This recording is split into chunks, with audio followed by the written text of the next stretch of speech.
नमस्कार दोस्तों, स्वागत है आपका एग्जाम अभ्यास में। टेस्ट सीरीज की श्रृंखला में जो हमारी टेस्ट सीरीज चल रही है उसमें डिकोड एग्जाम की है हमारी सब्जेक्ट वाइज हिस्ट्री की पहली टेस्ट सीरीज है। हमने पॉलिटी और ज्योग्राफी की टेस्ट सीरीज कवर कर ली है। यह हमारी हिस्ट्री की पहली टेस्ट सीरीज है। चलिए चलते हैं अपने पहले क्वेश्चन पे। निम्नलिखित पुर्तगाली वायसराय में पुर्तगालियों को भारतीय स्त्रियों से विवाह करने के लिए प्रोत्साहित किया था। किसने किया था? तो अल्फांसो डी अल्बुकर्क ने किया था। अल्फांसो डी अल्बुकर्क पुर्तगालियों को भारतीय स्त्रियों से विवाह करने के लिए प्रोत्साहित किया। 1509 से 1515 1509 से 1515 ईस्वी में अल्बुकर्क पुर्तगालियों का दूसरा वायसराय बनकर आया था। उसने अल्मीडा की ब्लू वाटर पॉलिसी को बंद करवाया। 1510 में उसने बीजापुर के शासक यूसुफ आदिल शाह से गोवा को छीना। अल्बुकर्क को भारत में पुर्तगाली साम्राज्य का वास्तविक संस्थापक माना जाता है। दूसरा क्वेश्चन है, निम्नलिखित में वह प्रथम अंग्रेज दूत कौन था जिसने सम्राट जहांगीर से भेंट की? तो ये हॉकिंस थे, कैप्टन हॉकिंस। कैप्टन हॉकिंस प्रथम अंग्रेजी दूत था जिसने सम्राट जहांगीर से भेंट की थी। अगला क्वेश्चन है, 1698 में अजीमुस्तान द्वारा अंग्रेजों को किन गांवों की जमींदारी दी गई थी? किन गांवों की जमींदारी दी गई थी? तो सूतानती, कालीकता और गोविंदपुर। ठीक है, चलिए। तो 1698 में अंग्रेजों को अजीमुस्तान द्वारा अंग्रेजों को सूतानती, कालीकता और गोविंदपुर नामक 3 गांवों की जमींदारी दी गई थी। इन्हीं को मिलाकर जाब चारनाक ने कलकत्ता की नींव रखी। ठीक है, जाब चारनाक ने इन्हीं 3 गांवों को मिलाकर कलकत्ता की जो नींव रखी थी, जाब चारनाक ने रखी थी। चलिए अगला क्वेश्चन है, सूची दी गई है दो, उनको सुमेलित करना है, कौन किसमें मिलान करना है इसको। चलिए, आंगियार, आंगियार का जो सूची 2 में मिलान करना है वो बंबई का संस्थापक था। कौन? आंगियार। जाब चारनाक कलकत्ता का संस्थापक था, ये भी आपका मिलान है। फ्रैंको मार्टिन, फ्रैंको मार्टिन आपका था पांडिचेरी का प्रथम फ्रांसीसी गवर्नर। ठीक। और फ्रांसिस डे जो है वो मद्रास का जो संस्थापक माना जाता है वो फ्रांसिस डे को माना जाता है। तो इसमें आपका ऑप्शन हो जाएगा B is a correct answer हो जाएगा, बी आपका सही उत्तर हो जाएगा। फ्रांसिस डे आपका मद्रास का संस्थापक था। और बंबई का जो संस्थापक माना जाता है वो गेराल्ड ऑंगियार को माना जाता है, गेराल्ड ऑंगियार को माना जाता है। अगला क्वेश्चन है, भारत में 1613 ईस्वी में अंग्रेजों ने अपनी पहली फैक्ट्री कहाँ स्थापित की? तो 1613 में स्थापित की, ये ध्यान रखना है। 1613 में अंग्रेजों ने अपनी पहली फैक्ट्री बनाई। कहाँ बनाई ये बताना है। अहमदाबाद, मसूलीपट्टनम, कोचीन और सूरत, ये कहाँ बनाई थी? तो ये आपकी सूरत में बनाई थी। ठीक। तो 1613 में सूरत में अंग्रेजों ने पहली फैक्ट्री लगाई। ठीक, पहली फैक्ट्री स्थापित की थी। तो ये क्वेश्चन बड़ा इंपॉर्टेंट है। ठीक है, इंपॉर्टेंट ऐसे क्वेश्चंस आते हैं आर में, और पीसीएस में भी पूछ लिए जाते हैं कभी कभी। ठीक है, चलिए अगला क्वेश्चन चलते हैं। तो 1611 में मुगल बादशाह जहांगीर के दरबार में अंग्रेज कैप्टन मिल्टन पहुंचता है। व्यापार करने की अनुमति पाने के सफल होता है। जहांगीर 1613 में सूरत में अंग्रेजों को अस्थायी कारखाना स्थापित करने की अनुमति दे देता है, और अंग्रेज कैप्टन वेस्ट द्वारा सूरत के समीप स्वाली में पुर्तगालियों के जहाजी बेड़े को पराजित कर उनके व्यापारिक हिताधिकार को भी भंग कर दिया गया था। ठीक है, तो ये ध्यान रखना है इन चीजों को। अगला क्वेश्चन है, निम्नलिखित को उनके भारत आगमन के अनुसार सही क्रम में व्यवस्थित करना है। तो हमारे पास 4 ऑप्शन यहाँ पे दिए गए हैं, पुर्तगाली, डच और फ्रांसीसी। इनको उनके सही आगमन का मतलब उसमें सही क्रम में व्यवस्थित करना है। तो सबसे पहले कौन आया था? 1498 में आए थे आपके पुर्तगाली। तो सबसे पहले आए थे पुर्तगाली।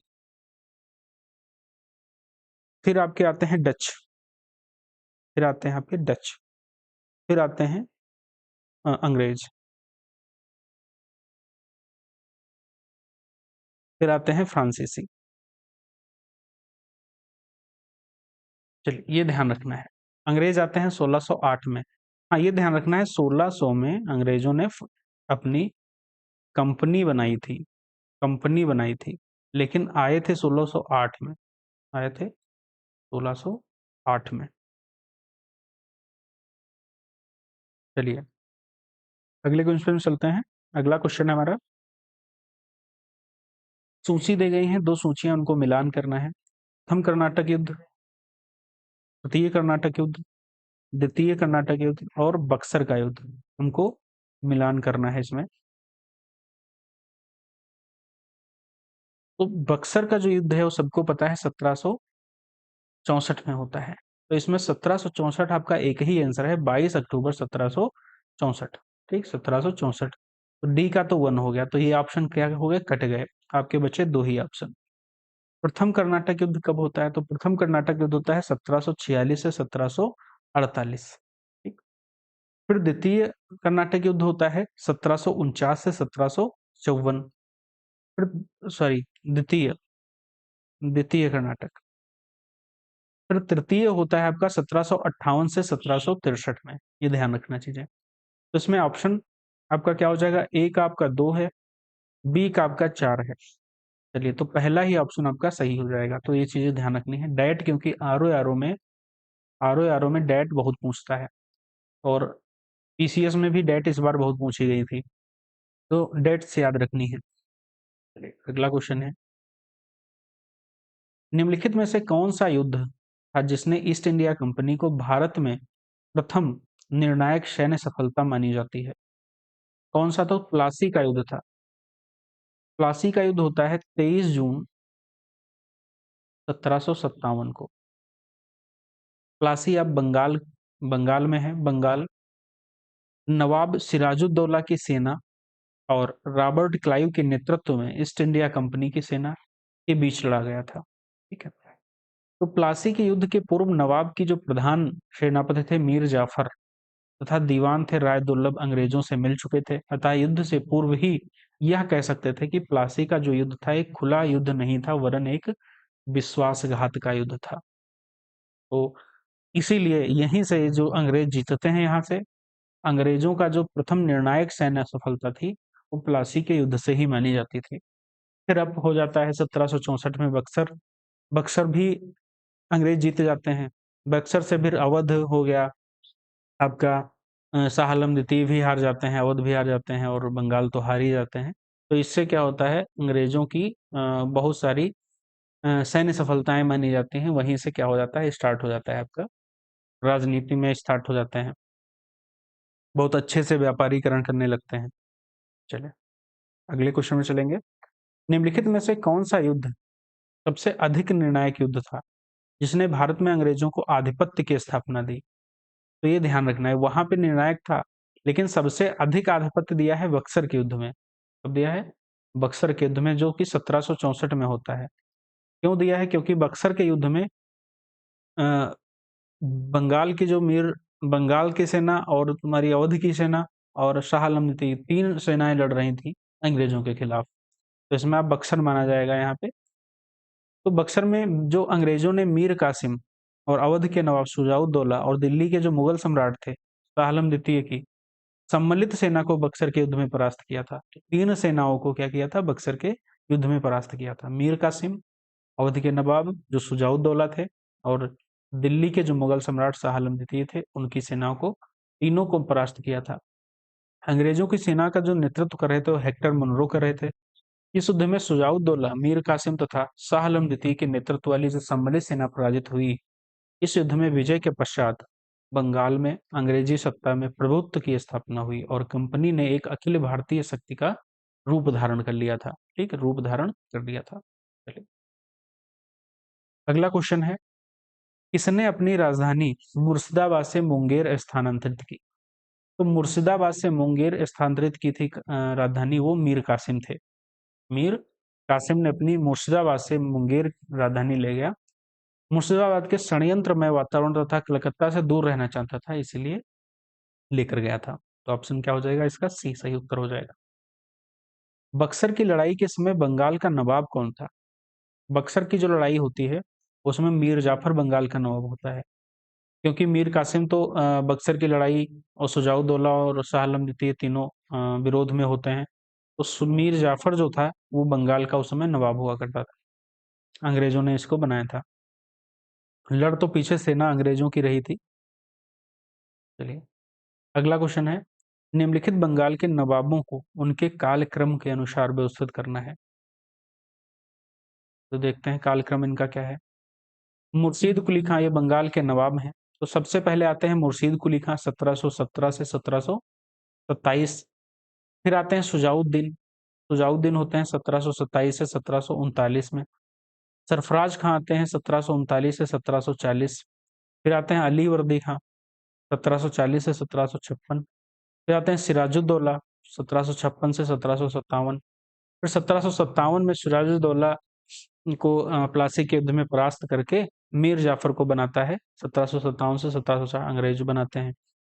फिर 64 में मीर कासिम लड़ता है इनके खिलाफ, मीर जाफर। बीच में बहुत सारे बदलाव होते हैं, ठीक है। मीर कासिम फिर बनता है, फिर मीर जाफर बन जाता है, फिर मीर कासिम लड़ने सुजाउद्दौला और शाह आलम द्वितीय से मिलकर अंग्रेजों से लड़ाई 1764 में करता है, बक्सर के युद्ध में। चलिए अगला क्वेश्चन, किस गवर्नर के काल में बंगाल में द्वैध शासन का प्रादुर्भाव हुआ था? During the reason of which governor did डायarchy emerged इन बंगाल?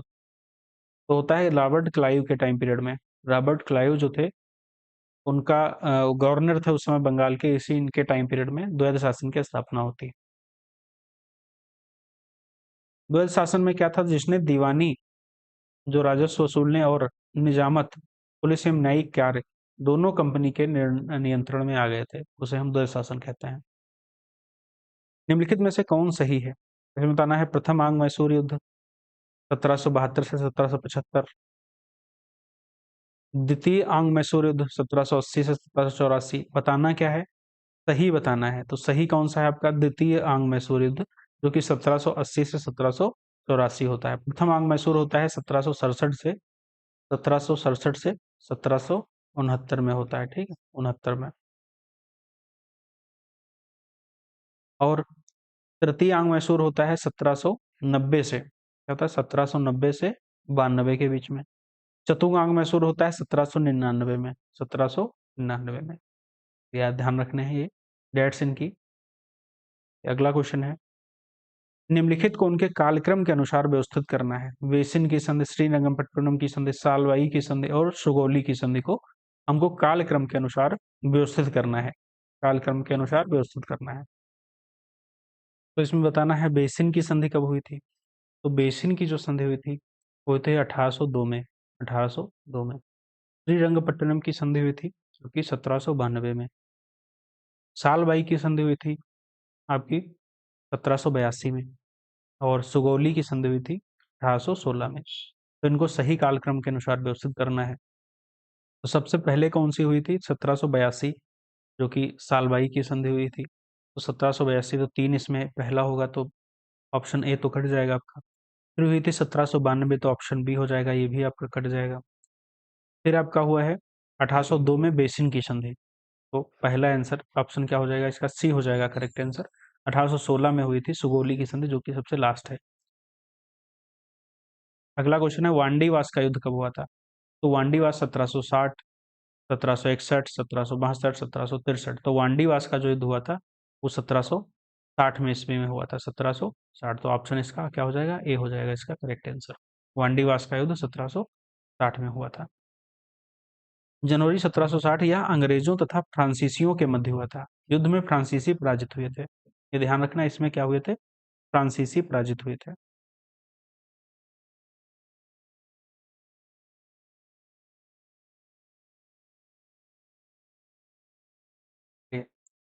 निम्नलिखित को व्यवस्थित करना है। संभाजी, साहू जी, राजाराम, बालाजी विश्वनाथ और बालाजी राव।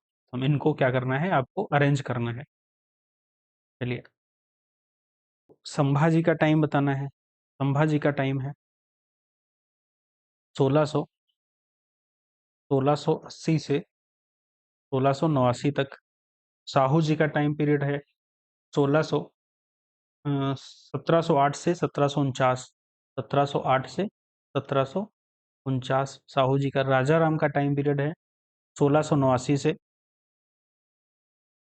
1700। बालाजी विश्वनाथ का टाइम पीरियड है, बालाजी विश्वनाथ का टाइम पीरियड है 1713 से 1720। बाजीराव प्रथम का टाइम पीरियड है 1720 से 1740 तक। ये टाइम पीरियड है, इनको मिलान करना। तो सबसे पहले क्या हुआ था? 1680, 1680। फिर होता है 1689। तो ऑप्शन क्या हो जाएगा इसका? बी ऑप्शन क्या हो जाएगा? करेक्ट ऑप्शन हो जाएगा। नहीं नहीं, 1 मिनट। 1600 पहला है, आपका तीसरा है इसमें राजा राम। तो आपका 1 और 3, आपका डी ऑप्शन क्या हो जाएगा इसका? करेक्ट हो जाएगा डी ऑप्शन। यहाँ पे आप देख लेंगे, ये मराठा छत्रपतियों के पेशवा की वंशावली है। संभाजी 1680, राजा राम 1689, साहू जी 1708, बालाजी विश्वनाथ 1713 और बाजीराव प्रथम 1720 से 40। अगला क्वेश्चन है, आदि ग्रंथ की रचना किस सिख गुरु ने की थी? आदि ग्रंथ की रचना अर्जुन देव, आदि ग्रंथ की रचना जो सिख गुरु अर्जुन देव हैं उन्होंने की थी। अगला क्वेश्चन है, निम्नलिखित सिख गुरुओं को उनके काल क्रम के अनुसार व्यवस्थित करना है। अमरदास, अर्जुन देव, हरिकृष्ण और हरगोविंद। इन चार जो दिए गए हैं ऑप्शन में सिख गुरु, इनको सही कालक्रम के अनुसार व्यवस्थित करना है। हम देख लेंगे जो सभी गुरु हुए हैं इनके, 10 गुरु, उनके कालक्रम देख लेंगे, काल देख लेंगे। तो पहले सबसे प्रथम आते हैं नानक देव जी, जो कि 1469 से 1539 तक इनका रहता है समय। और गुरु अंगद जी हैं, जो 1539 से 1552 तक इनका टाइम पीरियड रहता है। अमरदास जो रहते हैं वो 1552 से 1574 तक रहते हैं। रामदास जो हैं वो 1574 से 1581 तक रहते हैं। गुरु अर्जुन देव 1581 से 1506 तक रहते हैं। हरगोविंद जी जो रहते हैं वो 1608 और 1644 तक रहते हैं। गुरु हर राय 1644 से 1661 तक रहते हैं। गुरु हरिकृष्ण जी रहते हैं 1661 से 1664 तक। ये 8वें गुरु हैं गुरु हरिकृष्ण। 9वें गुरु गुरु तेग बहादुर, जो कि 1664 से 1675 तक रहते हैं। और 10वें गुरु गुरु गोविंद सिंह जी हैं, जो कि 1675 से 1708 तक रहते हैं। ये 10वें गुरु हैं गुरु गोविंद सिंह जी। चलिए अगला क्वेश्चन है, फारसी भाषा में जफरनामा किसने लिखा था? फारसी भाषा में जफरनामा गुरु गोविंद सिंह जी ने लिखा था, जो कि 10वें गुरु हैं। 10वें गुरु, इन्होंने फारसी भाषा में जफरनामा लिखा था। अगला क्वेश्चन है, सिख संप्रदाय का अंतिम शासक कौन था? तो राजा दलीप सिंह थे अंतिम शासक सिख संप्रदाय के।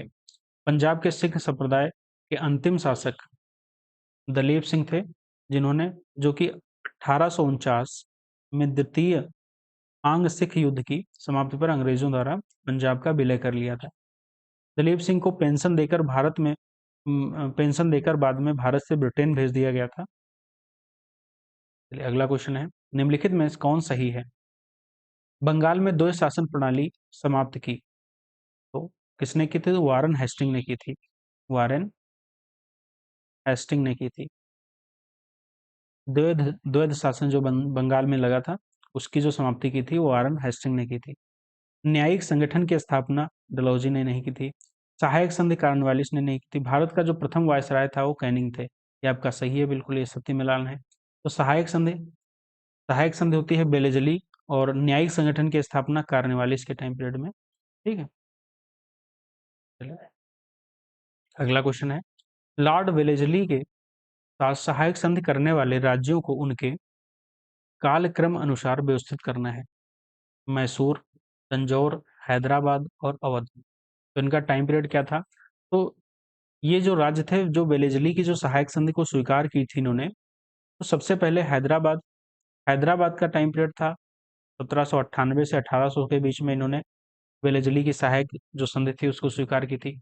मैसूर 1799, तंजौर 1799, अवध 1801 और पेशवा 1802। चलिए अगला क्वेश्चन है, तो इसका ऑप्शन क्या हो जाएगा? इसका ऑप्शन ए हो जाएगा इसका ऑप्शन। निम्नलिखित में से किस गवर्नर जनरल के समय तृतीय आंग मैसूर युद्ध हुआ था? तृतीय आंग मैसूर होता है 1790 से 1792 में। इस समय लॉर्ड कॉर्नवालिस थे, जो कि वाइस गवर्नर जनरल थे। इनके ही टाइम पीरियड में तृतीय आंग मैसूर युद्ध होता है। इस युद्ध में टीपू ने श्रीरंगपट्टनम की संधि 1792 में कर ली थी, जिसके अनुसार टीपू को अपने राज्य का लगभग आधा भाग अंग्रेजों और उनके साथियों को देना पड़ा था। चलिए अगला क्वेश्चन है, निम्नलिखित में कौन सा सही सुमेलित है? द्वितीय आंग मराठा युद्ध इसके टाइम पीरियड में हुआ था, तो वेलेजली के टाइम पीरियड में हुआ था, वेलेजली के द्वितीय। आंग नेपाल युद्ध किसके टाइम पीरियड में होता है? तो लॉर्ड हेस्टिंग के टाइम पीरियड में होता है आंग नेपाल युद्ध। और चतुराईपूर्ण निष्क्रियता जो होती है वो होती है जॉन लॉरेंस के, लॉरेंस जॉन लॉरेंस। और अस्थाई बंदोबस्त प्रणाली जो थी वो आपका बिल्कुल सही आंसर है, लॉर्ड कार्निवालिस। ये आपका सही मिलान है, अस्थाई बंदोबस्त। परमानेंट सेटलमेंट जो होता है वो लॉर्ड कार्निवालिस के टाइम पीरियड में होता है, तो ऑप्शन डी हो जाएगा इसका सही उत्तर। इल्बर्ट विल विवाद संबंधित है, तो इल्बर्ट विल विवाद संबंधित है यूरोप के लोगों के मामले की सुनवाई करने के लिए भारतीय न्यायाधीश पर लगाई गई अवयोग्यताओं को हटाया जाना, ये इल्बर्ट विल विवाद है। ऑप्शन इसका डी आपका राइट आंसर हो जाएगा। इल्बर्ट विल विवाद होता कब है? लाया जाता है 1883 ईस्वी में लाया जाता है।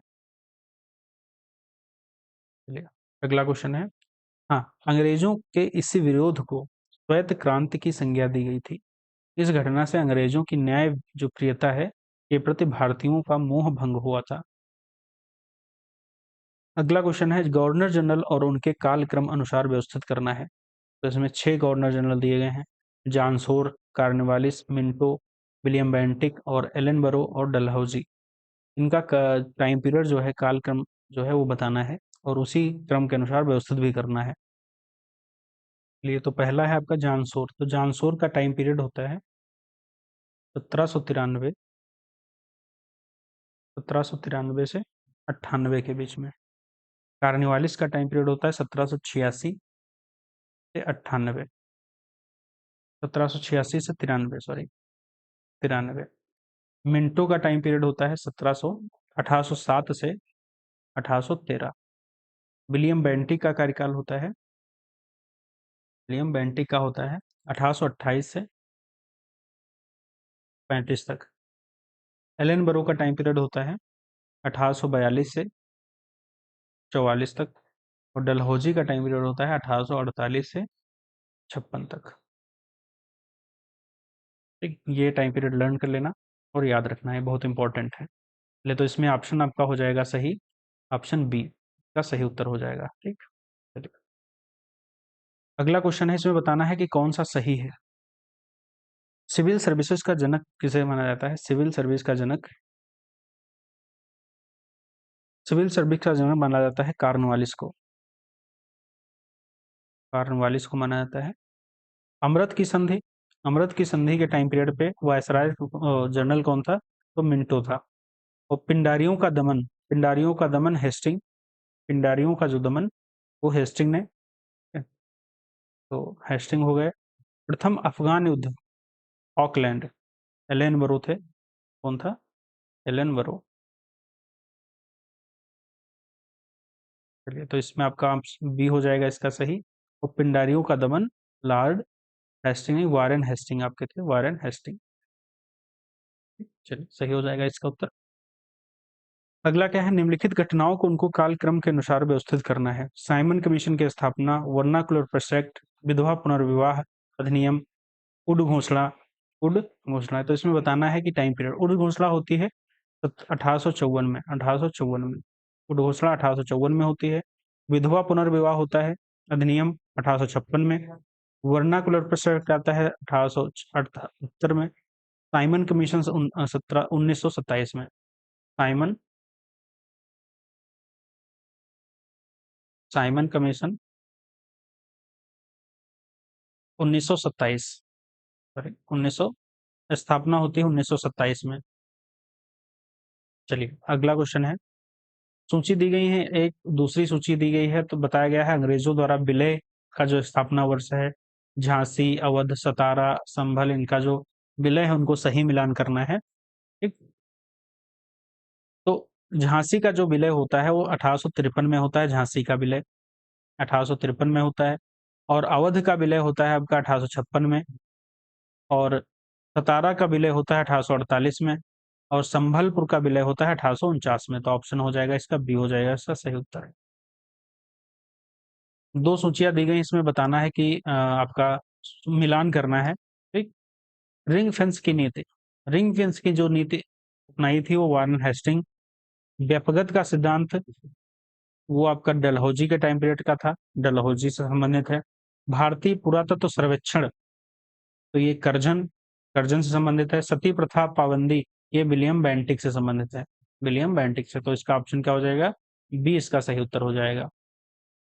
चलिए अगला क्वेश्चन है, अंग्रेजों में रैयतवाड़ी बंदोबस्त कहाँ लागू किया गया था? अंग्रेजों में रैयतवाड़ी जो बंदोबस्त है वो कहाँ लागू किया गया? तो बंगाल प्रेसिडेंसी, मद्रास और बंबई, मद्रास प्रेसिडेंटी, या मद्रास, बंबई, या वाराणसी प्रेसिडेंसी। इसमें कौन सा ऑप्शन क्या हो जाएगा सही? तो मद्रास और बंबई प्रेसिडेंसी। ठीक है, मद्रास, और तो इसका ऑप्शन क्या हो जाएगा, बी इसका ऑप्शन सही हो जाएगा, मद्रास और बंबई प्रेसिडेंसी, जिसमें रैयतवाड़ी बंदोबस्त लागू किया गया था। ददनी प्रथा से आप क्या समझते हैं? तो ददनी प्रथा थी, ब्रिटिश व्यापारी भारतीय उत्पादकों, कारीगरों एवं शिल्पियों को संविदा के रूप में धन देते थे। ठीक है, धन देते थे। रॉयल कृषि आयोग की स्थापना कब हुई थी? रॉयल कृषि आयोग की स्थापना होती है 1928 में, 1928 में। दादा भाई नौरोजी की जो पुस्तक poverty and un British rule of India है, कब लिखी गई थी?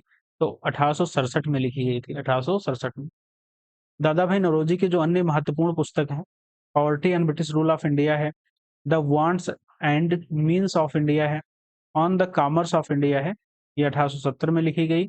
कॉमर्स ऑफ इंडिया 1867 में लिखी गई, और un British rule of India भी 1867 में लिखी गई। 1857 की जो क्रांति है उसका मुख्य कारण क्या था? उसका मुख्य कारण था ब्रिटिश का जो साम्राज्य की जो नीति थी, उसका मुख्य कारण था। अजीमुल्ला खां सलाहकार किसके थे? तो नाना साहब के सलाहकार थे। अजीमुल्ला खां नाना साहब के सलाहकार थे। फैजाबाद के नेता कौन थे? इलाहाबाद के, बिहार के, असम के नेता कौन थे? तो फैजाबाद के जो नेता थे वो मोहम्मद अली मौलवी अहमदुल्ला थे, मौलवी अहमदुल्ला थे। इलाहाबाद के थे आपके लियाकत अली, बिहार के थे आपके कुंवर सिंह। तो यही आपका सही सुमेलित है, बाकी सभी असुमेलित हैं।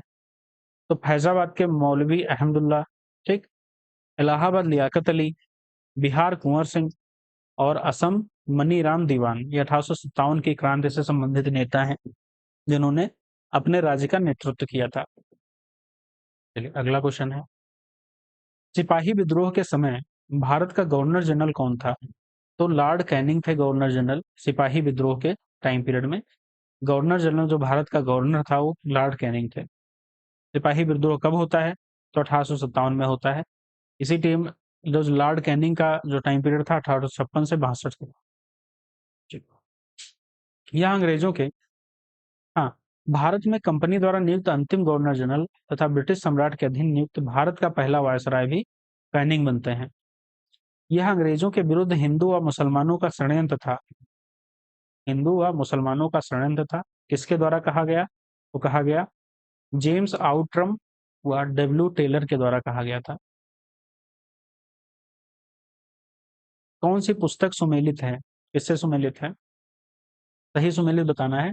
The Indian war of independence 1857 किसने लिखी? तो बी डी सावरकर जी ने लिखी, बी डी सावरकर। 1857 किसने लिखी? तो एस एन सेन ने लिखी, 1857 लिखी एस एन सेन ने। द 1857 द ग्रेट रिवॉल्ट किसने लिखी? तो ये अशोक मेहता जी ने लिखी थी, अशोक मेहता जी ने। The causes of Indian revolt 1858 किसने लिखी? तो सर सैयद अहमद खान ने, सर सैयद, सैयद अहमद खान ने लिखी। तो इसका सही मिलान था आपका the Indian war of independence 1857, B D Savarkar, ये सुमेलित था। ऑप्शन बी इसका सही उत्तर हो जाएगा। बाकी 1857 लिखी है सेनसेन ने और 1857 द ग्रेट रिवॉल्ट लिखी है अशोक मेहता ने। अहोम विद्रोह, इसमें बताना है कौन सा सुमेलित है। अहोम विद्रोह कब हुआ? तो अहोम विद्रोह होता है 1828 से 1853 35 में। कोल विद्रोह होता है 1831 से 32। नील विद्रोह होता है 1859 से 1860। संथाल विद्रोह होता है आपका 1855 1855 से 56। ये बहुत इंपॉर्टेंट है विद्रोह, ये याद रखने हैं क्योंकि आरओ एग्जाम में पूछे जा सकते हैं। चलिए अगला क्वेश्चन है। विद्रोह दिए गए हैं, इनके वर्ष दिए गए हैं। मोपला, तेभागा, तेलंगाना विद्रोह और आपका एका विद्रोह। इसमें बताना है कौन सा सुमेलित है, तो आपका एका विद्रोह सुमेलित है 1921। बाकी मोपला विद्रोह आपका 1836 अगस्त दिसंबर 1921। मोपला विद्रोह 2 बार होता है। और तेभागा विद्रोह होता है 1946 में। और तेलंगाना का विद्रोह होता है आपका 1946 से 51 के बीच में। और एका विद्रोह होता है आपका 1921 से 22 के बीच में। चलिए, और इन विद्रोहों के जो नेतृत्व करता है अगले क्वेश्चन में पूछा गया है, संथाल के कौन थे? तो सिद्धू और कान्हू थे। सिद्धू और कान्हू थे, इसका सही सुमेलित है। कूका कूका के थे गुरु राम सिंह। गुरु राम सिंह गुरु राम सिंह थे। और रामोसी विद्रोह के कौन थे? तो रामोसी के थे आपके चित्तर सिंह एवं नरसिंह। और बिरसा मुंडा थे आपके मुंडा विद्रोह के। तो ये ध्यान रखने, तो इसमें ऑप्शन तो मेरे था आपका संथाल का सिद्धू कान्हू। सिद्धू कान्हू, बाकी आप देख लेंगे यहाँ से। चलिए अगला क्वेश्चन है। निम्नलिखित में से किसके समय में 1781 ईस्वी में कलकत्ता में मदरसा की स्थापना होती है? कलकत्ता में मदरसा 1781 ईस्वी में कलकत्ता में मदरसा किसके समय में होती है?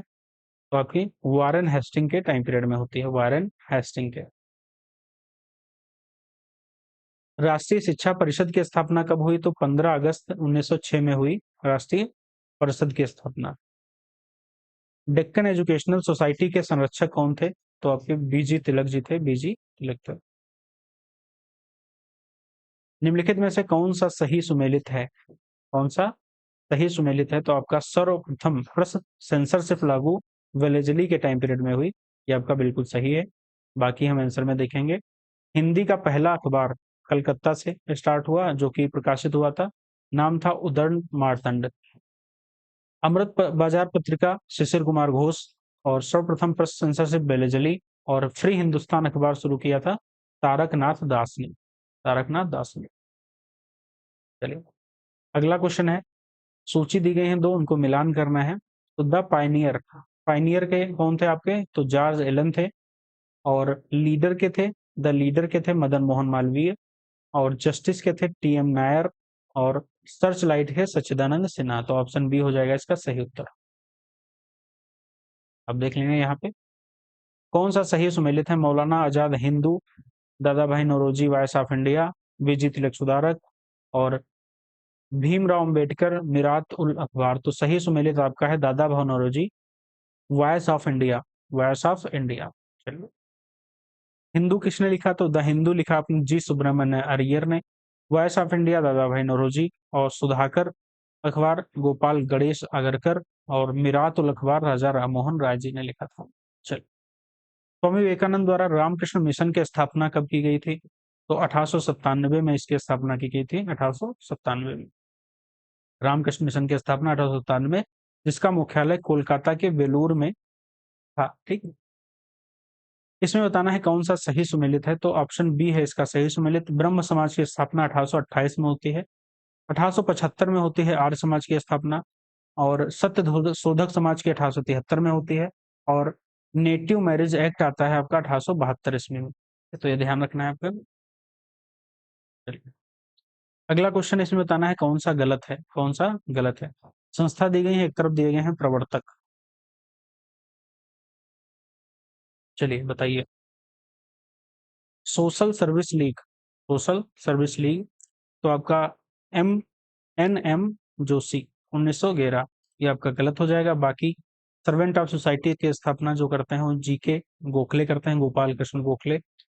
प्रार्थना समाज की स्थापना करते हैं महादेव गोविंद रानडे। और थियोसोफिकल सोसाइटी की स्थापना करते हैं ब्लावेटस्की। ठीक है, ब्लावस्की। चलिए, बाकी आपका जो सोशल सर्विस लीग है वो एन.एम. जोशी जी ने 1911 में किया था। अगला क्वेश्चन है बॉम्बे प्रेसिडेंसी एसोसिएशन, बताना है कौन सा सही सुमेलित है। तो बॉम्बे प्रेसिडेंसी एसोसिएशन की स्थापना करते हैं केटी तैलंग। केटी तैलंग, तो ये ऑप्शन गलत हो जाएगा। इंडियन एसोसिएशन की स्थापना करते हैं एस.एन. बनर्जी, तो ये भी आपका गलत हो जाएगा, शिशिर घोष वाला। इंडिया लीग की स्थापना कौन करता है, ये तो आपका गलत है। केटी तैलंग कौन करता है, शिशिर कुमार घोष करते हैं। तो आपका ये इंडिया लीग स्थापना ये करते हैं आपका। और बॉम्बे प्रेसिडेंसी की स्थापना करते हैं केटी केटी तैलंग। और इंडियन एसोसिएशन की स्थापना करते हैं एस.एन. बनर्जी।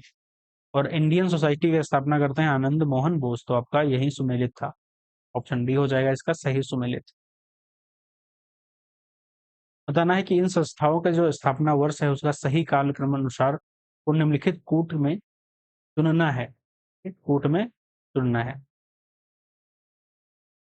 बताना है कि बंग भाषा प्रकाशिका सभा 1836 में। और लैंड होल्डर्स सोसाइटी की स्थापना होती है 1838 में। बंगाल ब्रिटिश इंडिया सोसाइटी की स्थापना होती है 1843 में। और इंडिया लीग की स्थापना होती है 1875 में। 1875 में। भारतीय जो राष्ट्रीय कांग्रेस के जो पहले अध्यक्ष थे वो कौन थे, तो डब्ल्यू.सी. बनर्जी थे। इन्होंने स्थापना की थी। ठीक, इन्होंने स्थापना की थी कांग्रेस की। स्थापना होती है 1885 में। ए.ओ. ह्यूम द्वारा इसकी स्थापना होती है। पहले जो अध्यक्ष थे डब्ल्यू.सी. बनर्जी थे। इंडियन नेशनल कांग्रेस की जो प्रथम महिला अध्यक्ष थी वो कौन थी, तो वो प्रथम महिला अध्यक्ष की बात करी जाए तो आपकी एनी बेसेंट थी। और प्रथम भारतीय महिला अध्यक्ष की बात करी जाए तो सरोजिनी नायडू थी। ठीक? सही सुमेलित है, इसमें बताना है कौन सा अधिवेशन कहाँ हुआ था। तो अमृतसर में 1919 का अधिवेशन होता है। 1919 का अमृतसर में अधिवेशन होता है। तो आपका सी इसका सही हो जाएगा। इसमें 1887 में होता है मद्रास में, मद्रास में होता है। और 1906 में होता है कलकत्ता में, 1906 में होता है कलकत्ता में। और सूरत में होता है 1907 में। और लाहौर का अधिवेशन 1931 में होता है कराची, कराची अधिवेशन। निम्नलिखित में से कौन गर्म दल से संबंधित है, तो गर्म दल से संबंधित है अरविंद घोष। ठीक, गर्म दल से संबंधित है। कौन थे 1906 में जो भारतीय राजनीति के कांग्रेस के भीतर गर्म और नरम दल का जो प्रभाव बढ़ा।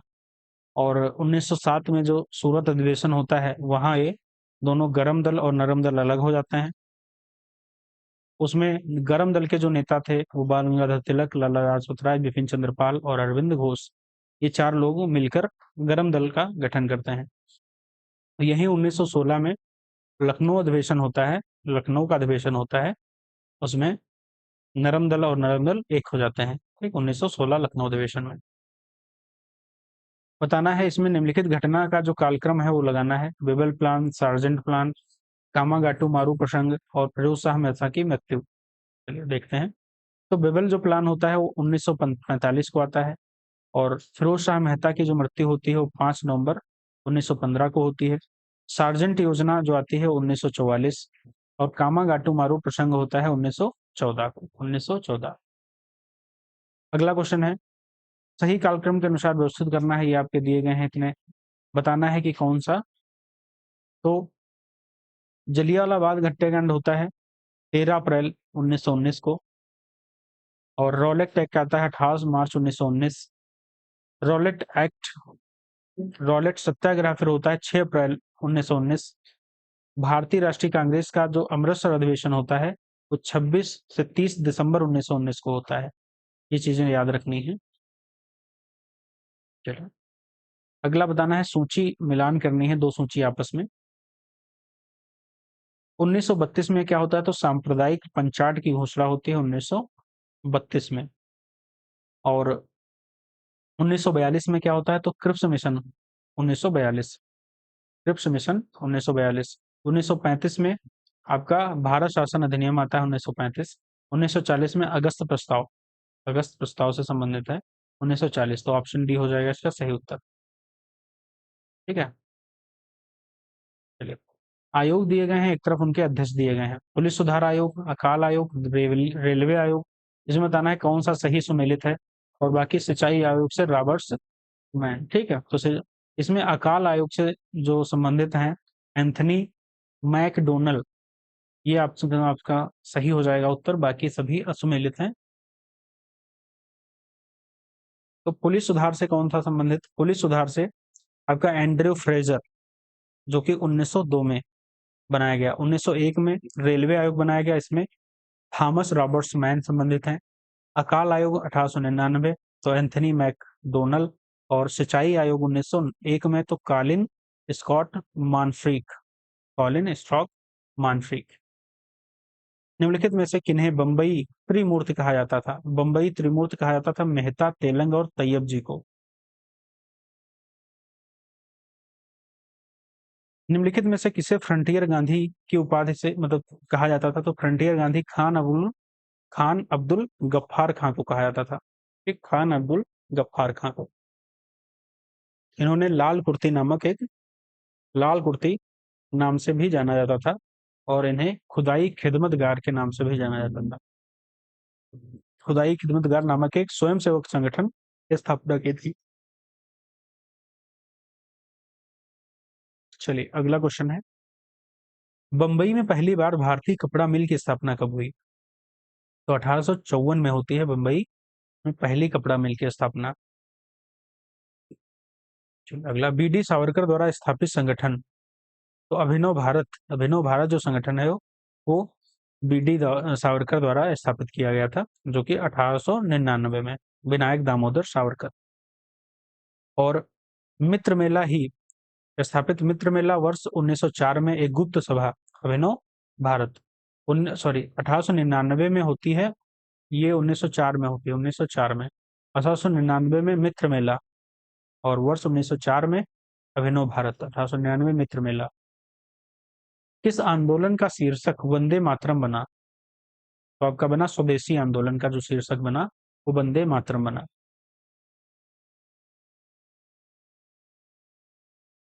एक मिनट, स्वदेशी आंदोलन 16 अक्टूबर 1905 का दिन, जिस दिन विभाजन प्रभावी पूरे बंगाल में शोक दिवस के रूप में मनाया गया।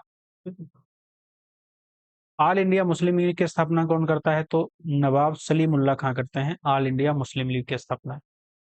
अक्टूबर 1906 में आगा खां के नेतृत्व में एक मुस्लिम प्रतिनिधि मंडल, जिसे शिमला प्रतिनिधि मंडल कहा जाता है, 1906 में ढाका में नवाब सलीमुल्लाह खां, नवाब मोहसिन उल मुल्क और वकार उल मुल्क द्वारा मुस्लिम लीग की स्थापना की गई। 1916 में मुस्लिम लीग और कांग्रेस के मध्य किसने समझौता कराया था, तो बीजी तिलक जी ने। ठीक, बीजी तिलक जी ने समझौता कराया था। निम्नलिखित घटनाओं का उनके कालक्रम के अनुसार व्यवस्थित करना है, चंपारण, असहयोग, खेड़ा और अहमदाबाद। ये सभी गांधी जी के जो हैं ये आंदोलन है, इसको सही क्रम में व्यवस्थित करना है।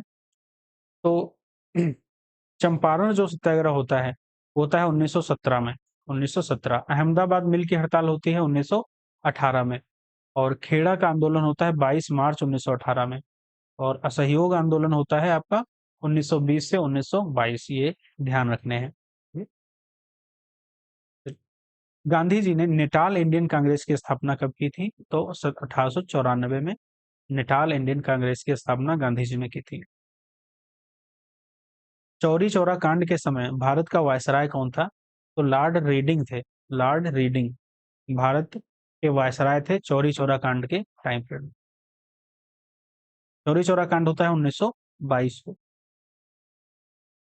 केरल में मोपला विद्रोह 1921, काकोरी ट्रेन डकैती होती है 1925 में, और स्वराज पार्टी की स्थापना होती है 1923 में। ट्रेन जो काकोरी ट्रेन, उसका नाम बदलकर काकोरी एक्शन कर दिया गया है, काकोरी ट्रेन एक्शन कर दिया गया है, डकैती को हटाकर, कांड को हटाकर एक्शन कर दिया गया है। निम्नलिखित को उनके कालक्रम के अनुसार व्यवस्थित करना है। मदन मोहन में जो मालवीय थे, उनके द्वारा हिंदू महासभा की स्थापना कब होती है? स्वामी श्रद्धानंद की हत्या कब होती है? लॉर्ड इरविन द्वारा दीपावली की घोषणा कब की जाती है? विंस्टन चर्चिल इंग्लैंड के नए प्रधानमंत्री कब बने? तो इनका जो कालक्रम है वो देखना है हमको। तो मदन मोहन मालवीय द्वारा हिंदू महासभा की जो स्थापना होती है 1915 को होती है, और स्वामी श्रद्धानंद की हत्या होती है 1926 में। लॉर्ड इरविन द्वारा दीपावली की घोषणा होती है 1929 में। विंस्टन चर्चिल जो नए प्रधानमंत्री बने इंग्लैंड के, वो 1940 में बने, 1940 में। मुस्लिम लीग द्वारा प्रत्यक्ष कार्यवाही दिवस कब मनाया गया? मुस्लिम लीग द्वारा प्रत्यक्ष कार्यवाही दिवस आपका मनाया गया 16 अगस्त 1946 को। 16 अगस्त 1946 को मनाया गया। मुस्लिम लीग द्वारा प्रत्यक्ष कार्यवाही दिवस मनाया गया 16 अगस्त 1946 को। हर कोर्ट बटलर समिति किससे संबंधित है? तो यह देसी रियासत से संबंधित है। देसी रियासत कौन सी समिति है? तो हर कोर्ट बटलर, ये समिति बनी है आपकी 1927 को। 1927 को। चलो अगला क्वेश्चन है, निम्नलिखित षड्यंत्रों को उनके कालक्रम के अनुसार व्यवस्थित करना है। मेरठ, कानपुर, लाहौर और अलीपुर।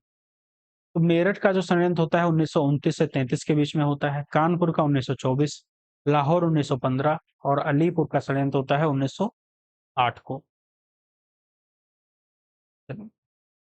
किस क्रांतिकारी को क्रांतिकारियों का पिता की उपमा दी जाती है? दादा भाई नौरोजी, गोपाल कृष्ण गोखले, लाला लाजपत राय या श्याम जी कृष्ण वर्मा? तो श्याम जी कृष्ण वर्मा को क्रांतिकारियों का पिता की उपमा दी जाती है। श्याम जी कृष्ण वर्मा को।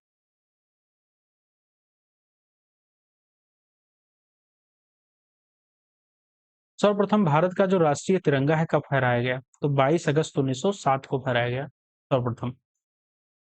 22 अगस्त 1907 को स्टुटगार्ट जर्मनी में मैडम भीकाजी कामा रुस्तम कामा द्वारा सर्वप्रथम भारत का राष्ट्रीय तिरंगा फहराया गया। इससे पूर्व भारत का पहला राष्ट्रीय ध्वज 1906 में कोलकाता में फहराया गया था। कोलकाता में फहराया गया था। तो राष्ट्रीय तिरंगा सर्वप्रथम भारत का तो 22 अगस्त 1907 को फहराया गया। चलिए अगला क्वेश्चन है, तभी सुमेलित करना है इसमें से। तो मुजफ्फर बम कांड, दिल्ली बम कांड और सैंडर्स हत्या, जनरल डायर हत्याकांड। तो मुजफ्फरनगर बम जो कांड होता है 1912 को होता है, 1912। दिल्ली बम कांड होता है आपका, दिल्ली बम कांड होता है, एक मिनट, दिल्ली बम कांड होता है 1912 को। मुजफ्फरनगर कांड होता है 1908 को। सैंडर्स की हत्या होती है 1928 को और जनरल डायर की हत्या होती है 1940 को। तो इसमें ऑप्शन क्या हो जाएगा? सी इसका सही उत्तर हो जाएगा, सी। ठीक है। तीन कठिया कानून किस स्थान पर किसकी खेती से संबंधित है? तो क्या चंपारण जो है नील की खेती से संबंधित है। चंपारण नील। चंपारण सत्याग्रह जो होता है सर्वप्रथम घटना है, गांधी जी के प्रथम सत्याग्रह है। 19वीं सदी का जो आरंभ में गोरे बागान मालिकों ने चंपारण के किसानों से एक अनुबंध के आधार पर भी निश्चित करा लिया था कि उन्हें अपनी जमीन का 3/20 भूभाग में नील की खेती करना अनिवार्य है, जिसे तीन कठिया पद्धति के नाम से जाना जाता है।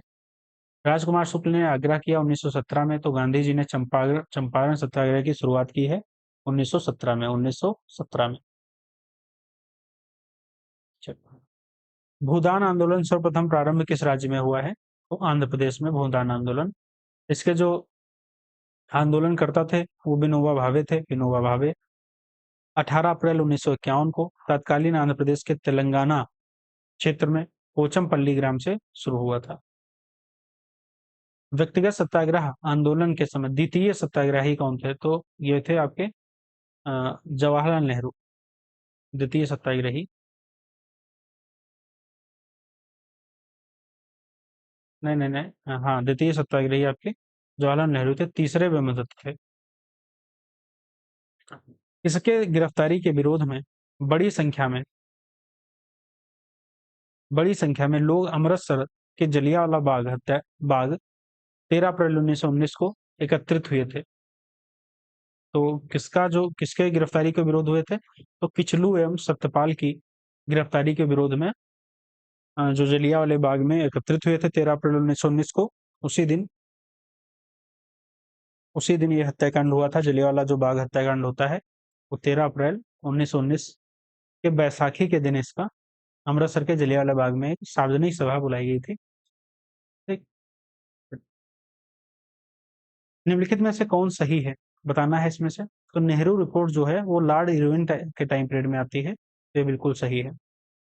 1878 में आर्म्स एक्ट लॉर्ड लिटन, 1891 में कारखाना अधिनियम लॉर्ड लैंसडाउन, और 1828 में नेहरू रिपोर्ट लॉर्ड इरविन, और क्रिप्स मिशन का आगमन होता है भारत में लॉर्ड लिनलिथिगो के टाइम पीरियड में। ठीक है, अगला क्वेश्चन। निम्नलिखित कथनों पर ध्यान देना है। दो कथन दिए गए हैं, कारण दिया गया है, कौन सा आपका सही है। तो महात्मा गांधी द्वारा 1922 में असहयोग आंदोलन स्थगित कर दिया गया। क्यों कर दिया गया? तो 4 फरवरी 1922 को संयुक्त प्रांत में गोरखपुर जिले में चौरी चौरा नामक स्थान पर किसानों के एक जुलूस पर गोली चलाए जाने के कारण किसानों ने सिपाहियों की मृत्यु कर दी थी। ठीक है, एक चौकी जो है जला दी गई थी। उसी लिए 1922 में असहयोग आंदोलन स्थगित कर दिया गया था। तो दोनों कथन भी सही हैं और व्याख्या भी कर रहे हैं, तो ऑप्शन क्या हो जाएगा इसका? ए हो जाएगा सही आंसर। अगला क्वेश्चन है, निम्नलिखित कथनों पर ध्यान देना है। 1926 में मोतीलाल नेहरू और सी.आर. दास ने मिलकर स्वराज पार्टी की स्थापना की, और ये तो आपका गलत हो जाएगा। किसने की थी? मोतीलाल नेहरू और चित्तरंजन दास के साथ मिलकर स्वराज पार्टी की स्थापना 1923 में होती है। कब होती है?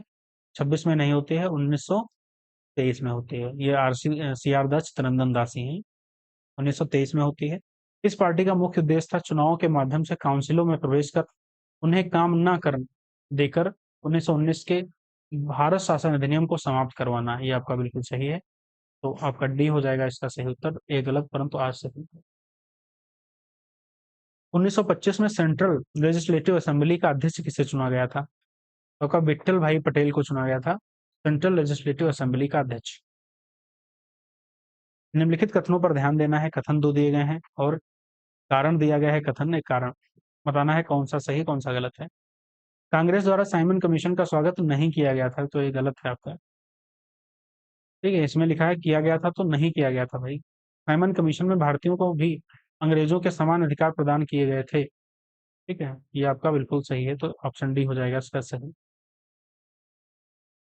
कांग्रेस ने साइमन आयोग का बहिष्कार किया क्योंकि उसमें एक भी भारतीय सदस्य नहीं था। महात्मा गांधी ने सविनय अवज्ञा आंदोलन कहाँ से शुरू किया था? तो साबरमती से सविनय अवज्ञा आंदोलन महात्मा गांधी जी ने शुरू किया था। महात्मा गांधी ने 12 मार्च 1930 को साबरमती आश्रम से 78 सहयोगियों के साथ पैदल चलकर 24 दिनों में लगभग 390 किलोमीटर की यात्रा कर दांडी पहुंचे, जहां 6 अप्रैल 1930 को उन्होंने नमक कानून भंग कर सविनय अवज्ञा आंदोलन प्रारंभ किया था। गांधी रिविन समझौता कब होता है? तो 1931 में गांधी रिविन होता है। 19 में पूना पैक्ट होता है, पूना पैक्ट 1932 में। 1931 में गांधी रिविन होता है। गांधी रिविन समझौता 5 मार्च 1931 को संपन्न हुआ। इस समझौते के अनुसार गांधी जी के नेतृत्व में कांग्रेस सविनय अवज्ञा आंदोलन स्थगित करने के लिए तैयार हो गई। सभी युद्ध बंदियों जिनके विरुद्ध हिंसा का आरोप नहीं था उनको रिहा करने का आदेश दिया गया। विदेशी कपड़ों और शराब की दुकानों पर शांतिपूर्वक धरना देने का अधिकार। ठीक है, ये आपका गांधी रिविन समझौते के टाइम पीरियड में हुआ। और समुद्री तटीय प्रदेश में बिना नमक कर दिए नमक बनाने की अनुमति। अगला क्वेश्चन है, निम्नलिखित को उनके कालक्रम के अनुसार व्यवस्थित करना है। गांधी रिविन समझौता आपका अभी हमने देखा 1931 में होता है। पूना पैक्ट 1932 में होता है। भगत सिंह की जो फांसी होती है वो कब होती है आपकी? तो 23 मार्च 1931 को होती है। 23 मार्च 1931 को। यहाँ पे आपका गांधी रिविन होता है 5 मार्च 1931। भारतीय राष्ट्रीय कांग्रेस का जो कराची अधिवेशन होता है, कराची का जो अधिवेशन होता है वो आपका होता है 26 से 31 मार्च 1931 को। ठीक, ये बहुत ही नजदीक नजदीक है तो इसमें डेट याद रखने की जरूरत है, डेट याद रखने की जरूरत है, तो इसमें ऑप्शन क्या हो जाएगा, कि इसका सही उत्तर हो जाएगा। कराची अधिवेशन होता है 26 से 31 मार्च 1931। पूना समझौता होता है 24 सितंबर 1932 को। चलिए, अगला क्वेश्चन है, जिन्ना द्वारा सभी मुसलमानों से मुक्ति दिवस मनाने को कहा गया था, तो 1939 को, 1939 को।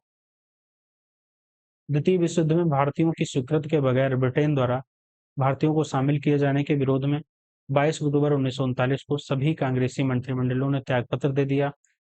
कांग्रेसी मंत्रिमंडलों के त्यागपत्र देने की खुशी में जिन्ना द्वारा भारतीय मुसलमानों को 22 दिसंबर 1939 के दिन डे ऑफ डिविलियंस मतलब मुक्ति दिवस मनाने का आह्वान किया था।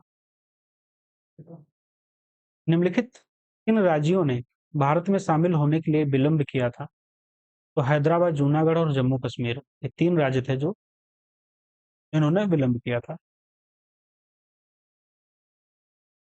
Asiatic Asiatic society of Bengal की स्थापना कब हुई, तो 1784 को हुई थी।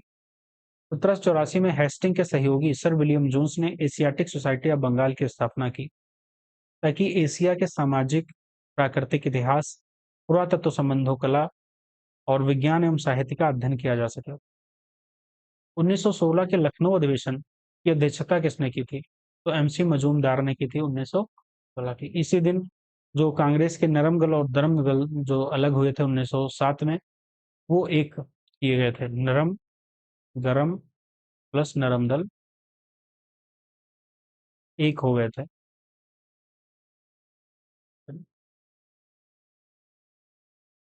आजाद हिंद सरकार के निर्माण की घोषणा की गई, आजाद हिंद सरकार के निर्माण की घोषणा तो कब की गई, तो 31 अक्टूबर 1943, 31 अक्टूबर 1943 को की गई। 4 जुलाई 1943 को रास बिहारी बोस ने आजाद हिंद फौज की कमान सुभाष चंद्र बोस को सौंपी थी। 21 अक्टूबर 1943 को सुभाष चंद्र बोस ने सिंगापुर में स्वतंत्र भारत की अस्थायी सरकार का गठन किया था। अगला क्वेश्चन है, अंतरिम सरकार का गठन जवाहरलाल नेहरू के नेतृत्व में कब हुआ, तो होता है दिसंबर 1946 को। कांग्रेस द्वारा वायसराय के नवीनतम प्रस्तावों को स्वीकार कर लेने के बाद 12 अगस्त 1946 को लॉर्ड वेवेल ने कांग्रेस अध्यक्ष जवाहरलाल नेहरू को अंतरिम सरकार के गठन के लिए निमंत्रण दिया। 24 अगस्त 1946 पंडित नेहरू के नेतृत्व में भारत की पहली अंतरिम राष्ट्रीय सरकार की घोषणा की। 22 सितंबर 1946 को उसका गठन हुआ, जिसमें प्रारंभ में मुस्लिम लीग की भागीदारी नहीं थी, मुस्लिम लीग की भागीदारी नहीं थी। चलिए, अगला क्वेश्चन है, भारतीय स्वतंत्रता अधिनियम 1947 कब लागू या प्रभावी हुआ, तो कब लागू होता है आपका, तो 18 जुलाई 1947 को भारतीय स्वतंत्रता दिवस अधिनियम लागू होता है। माउंटबेटन योजना 3 जून 1947 के अनुरूप इस संसद द्वारा जुलाई 1947 में भारतीय स्वतंत्रता अधिनियम पारित किया गया, जिसमें भारत और पाकिस्तान नामक दो डोमिनियन की स्थापना के लिए 15 अगस्त 1947 की तिथि निश्चित की गई। यह तिथि निश्चित की गई थी, अधिनियम 18 जुलाई 1947 से प्रभावी हुआ था, 18 जुलाई 1947 से प्रभावी हुआ था। तो तो इसमें क्या बताया गया था, स्वतंत्रता अधिनियम 1947 कब लागू हुआ, प्रभावी हुआ था, तो 18 जुलाई 1947 को प्रभावी हुआ था। तो 15 अगस्त 1947 की डेट फिक्स की गई थी कि इसी दिन आपको फ्रीडम मतलब फ्रीडम की तारीख फिक्स की गई थी। 18 जुलाई को से प्रभावी हो गया था, 18 जुलाई 1947 से प्रभावी हो गया था। चलिए, वीडियो अच्छी लगी हो तो लाइक शेयर सब्सक्राइब करिएगा। हमारे हिस्ट्री के जो 100 क्वेश्चन हैं रिकॉर्ड एग्जाम की टेस्ट सीरीज के, वो कवर होते हैं, बहुत ही अच्छी टेस्ट सीरीज थी। और हमारी दूसरी टेस्ट सीरीज कल आएगी, हिस्ट्री की ही दूसरी टेस्ट सीरीज रहेगी, उसमें भी 100 क्वेश्चन रहेंगे। फिर हमारा अगला जो सब्जेक्ट रहेगा वो हम अगली सब्जेक्ट की टेस्ट सीरीज लगाएंगे। इसमें एक टेस्ट सीरीज और हिस्ट्री की होगा बची हुई है। तो कमेंट भी करिएगा, लाइक और शेयर अवश्य करिएगा। थैंक यू सो मच, धन्यवाद।